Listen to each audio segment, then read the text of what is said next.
Yeah, for indigenous peoples, we are still building up our partnerships with NGOs and with other major groups. And we hope to announce whatever we have before in our website. We have joined, of course, some networks of coalitions with the NGOs on right and equity and all of these other specific thematic issues that we have. And of course, as I have said, we appeal for the support of all major groups on our very basic issue on the recognition of indigenous peoples as one major group from Agenda 21 onwards. Sasha. Thank you very much, Sasha Gabizon. I'm co-partner together with Nana Jose Randel of Voices of African Women, and we're Women in Europe for a Common Future. We're the two organizing partners for the Women's Major Group. And I'm very happy that you have here a nice representation of our Women's Major Group. We have a core group which includes WeDo, Eleanor is here. We have very active partners also from the Asian Platform for Women on Law and Development. And we have altogether 200 groups working with us from 80 countries with different focuses. We have a very strong group working on reproductive health and rights and on issues around population. We have a very strong group working on rural women and farmers and land rights. We have a group working on energy who are represented here by Energia. So we cover many of the issues. You can find it all on our link sites and websites, and you can follow our Twitter. We have 600 Twitter people following us, which is really nice. But what I think came out of the negotiations yesterday, and Christine, myself, and Emma were the only ones from the major group still sitting there at 11:15. And they negotiated what I believe are the most important chapters of this declaration. And what it looks like is that we're killing this process. They have negotiated a trade chapter. And we can have as much nice text on gender equality in the part on gender. If we have such text as has now been proposed yesterday evening by the United States, and they brought this text in yesterday evening, they were writing it down. They didn't bring it a few weeks ago so that the G77 could have looked at it. They brought it yesterday night at 11. If we have that type of text, we will have millions of women being extremely negatively affected by further trade liberalization, by the impossibility to protect our environments, our local communities. Having strategies for organic farming and local farming will be seen as a trade barrier. We really have to have alliances with groups which can help us on this. Because if this is going to stay in the text, then we should all get out of this process and say we don't want to support the Rio+20 declaration. Thank you, Sasha.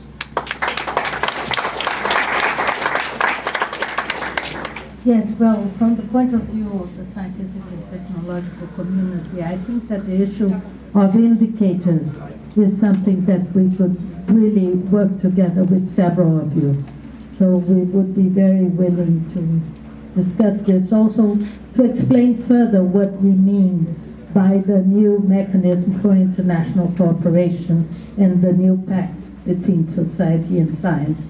I think there are very good ideas that perhaps are not so explicit that we would like to share and see if we could have the support of other major groups for this important new language in the text.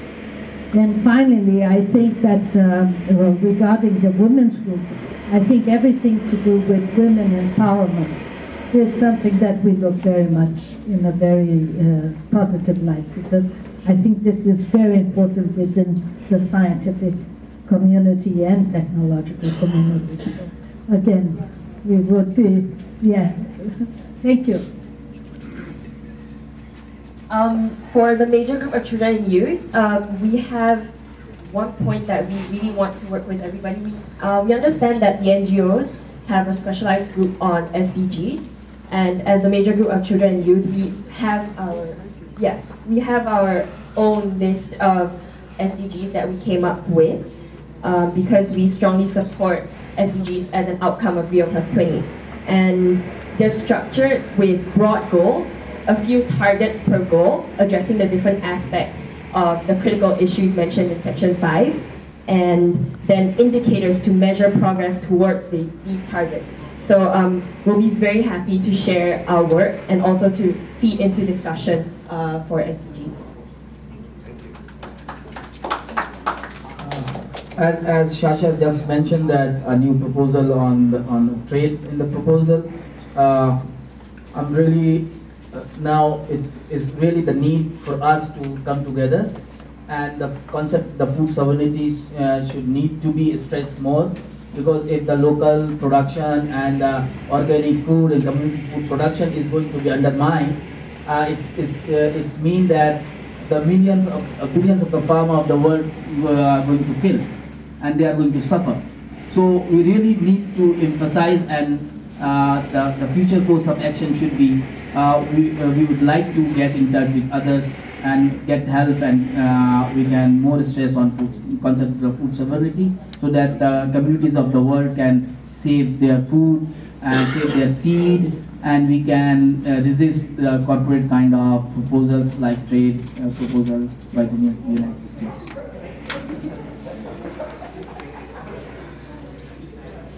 Just to say that the Farmers Radio Group was actually in the room last night until 11:30. I was there myself, listening to the negotiations.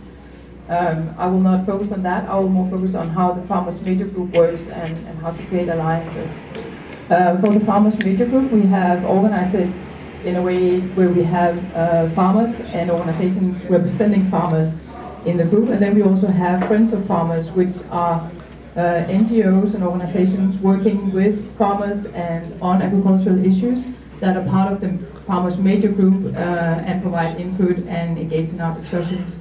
So there will probably be more areas where we can cooperate with other major groups, especially the women group. But for now, at least, I think we have broad cooperation on various issues. It could perhaps be strengthened. Thank you.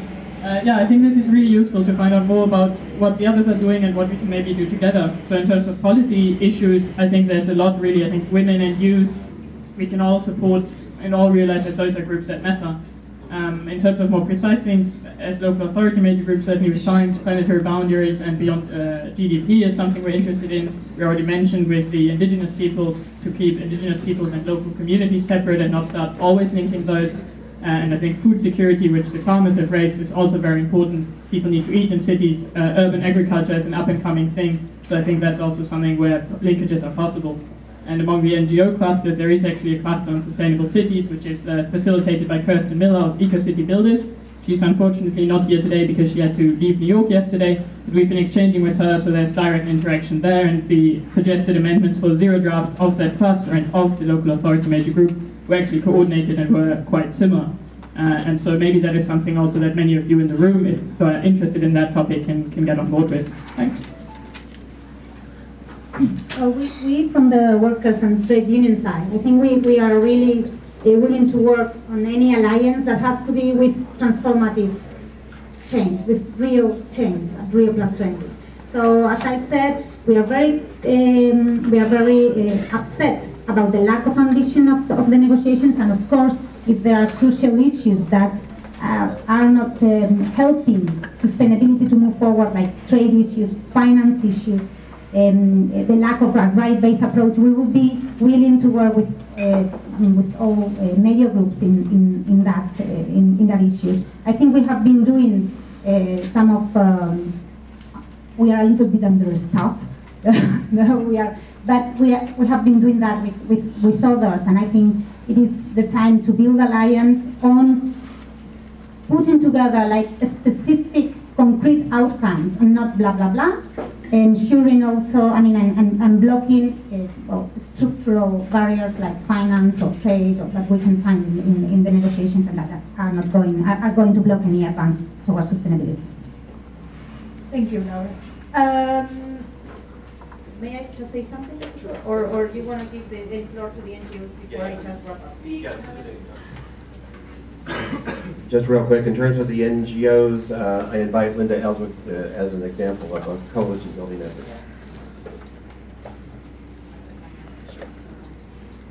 Thank you very much. There has been a very strong group coming together in NGOs and making linkages across many other major groups, because of course we know that food and nutrition and agriculture are on everybody's important list of things to be concerned about.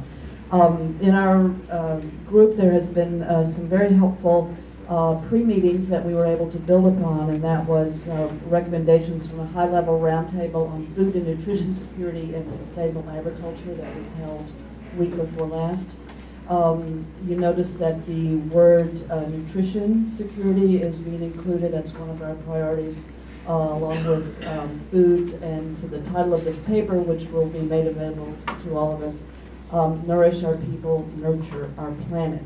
And the call, not just from this paper, which but many others, was that change is needed, transformative change, and it's a food system approach that we're taking, not only the agricultural production aspects, and we're calling for that transformation to be enabled by a very broad and strengthened coalition of actors at all levels, local, regional, national, international, and that they, to give a flavor of some of the many connections that we have through this kind of coalition, that we agree that the key characteristics of agriculture, sustainable agriculture and food systems can be common to all future agriculture and food systems, both large and small, that we want to include with this sustainable management of land, which we find is not getting, no?